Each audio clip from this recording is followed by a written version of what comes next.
একটা মিনিট আপনারা নীরবতা পালন করবেন।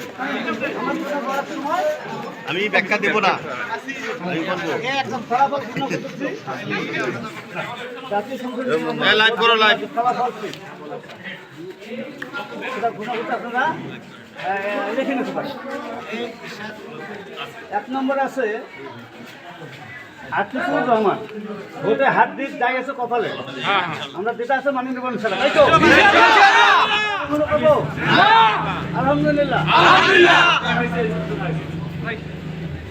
আতিকুর রহমান সাতলাপল্লী দিয়েছেন 1100। আমাদের হাতে আছে, সমস্যা নেই, ঘোষণা আগে আলহামদুলিল্লাহ।